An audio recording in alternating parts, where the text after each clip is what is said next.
All right, with that little update out of the way, let's go ahead and kick things off with Back for Blood. This being like more or less the Left 4 Dead spiritual successor. You know, a lot of the Left 4 Dead creators, you know, have been working on this game, and Left 4 Dead fans are super pumped for this. It's coming out later this year. The beta is out. Zach's had a chance to play it. Zach, you got the floor, man. What's going on with Back for Blood? What's good about it? What's bad about it? You know, obviously this is a beta. There's going to be problems. What could change? What are we looking like here?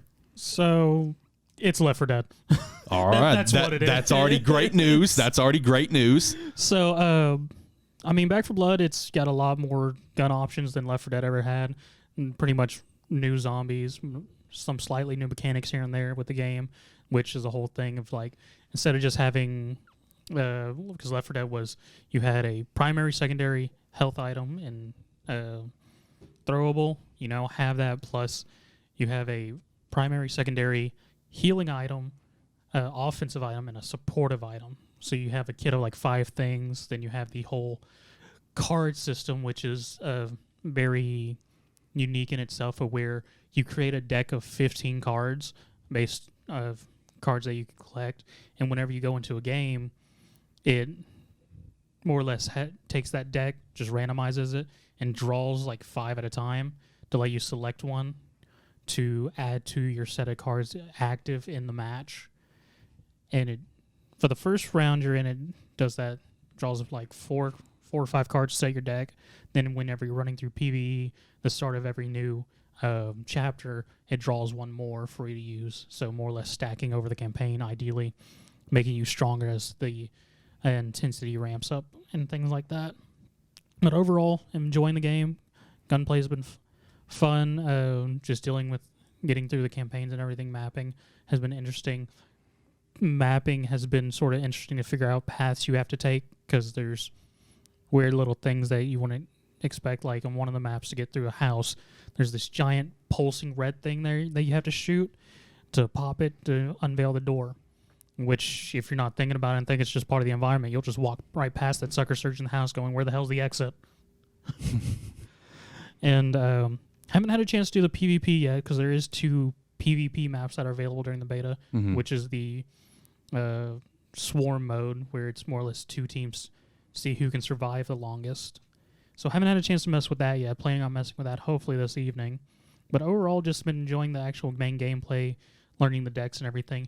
As you said, there is some glitches. It was a match, to be expected. Yeah, there was a matchmaking glitch, which looks like they've fixed now, where even if you got into a game, your game would continue to search for a match until it times out.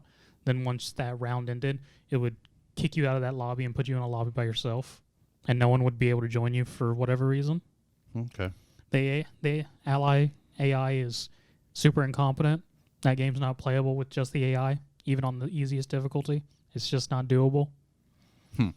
They're standing there. They take zombie hits for you, but any help during a finale is, not there. And then there's been a fun other AI glitch where if people join mid-game, it will not erase the bots.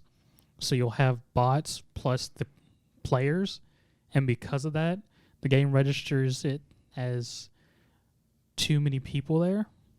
So even if you get to the end, it won't process that everyone's in the safe room because it believes there's a bot still somewhere wherever it was supposed to despawn whenever the players joined. So the only way to fix it is just quit until whoever's bot's being designated that leaves the game. Okay. Yeah, but been a couple interesting. But overall, I've been enjoying it, hoping to see where it goes and fixing mechanics and things like that. Gotcha. So, as a longtime Left 4 Dead fan, would you say so far, besides like a couple of issues, whatever, sounds like the AI one's going to be an annoying issue for people that don't have friends or something. That sounds like that's going to be a pain there. But as a longtime Left 4 Dead fan, does this kind of meet all of your hopes and expectations that you ever had for a potential Left 4 Dead kind of remake, or not remake, sequel? I mean, it hits a couple of them. There's still a couple things that I would like to see, like I'd be curious to see how some of the other finales go, because the main one I've played, it involves loading our artillery gun and firing it a set amount of times with hordes of zombies trying to attack you.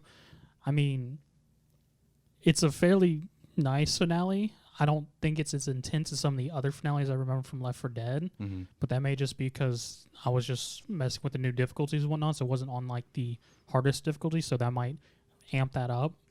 And also add how many shells you have to fire before you can leave. So the finale mechanics, I'd be curious to see what other finales are in there.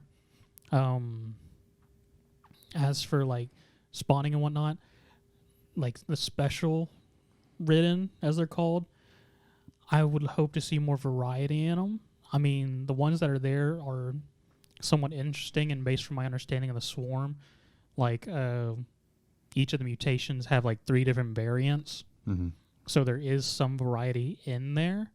At least in the campaign, there was only really 3 that you saw, which all sort of hampered you a bit, but they weren't like very often. They weren't much different from just commons. If you see them and just gun them down, they drop pretty quickly. So, I mean, as in terms of difficulty and variability, I hope for more. The actual just running around as survivors feels nice, and just gunplay and everything. So I'm more curious to see what happens on the written end, add for challenge and stuff like that. Okay. How long is this beta running for? It is currently running this weekend until the Monday, I believe, is when it ends. Okay. And then the open beta is actually next week, which starts from the 12th to the 16th, if I remember correctly. Okay. No, because this one's just like a closed invite beta? Yes. This Gotcha. one is just early access, and if you got a key. But Okay. yeah, next week, from the 12th, August 12th to August 16th, the open beta will be running, where you don't have to do a pre-order or anything, just find the download for it to play it. Gotcha. Okay. Overall, though, very impressed with what you got, though, so far, huh? Yeah, overall, been enjoying it. So.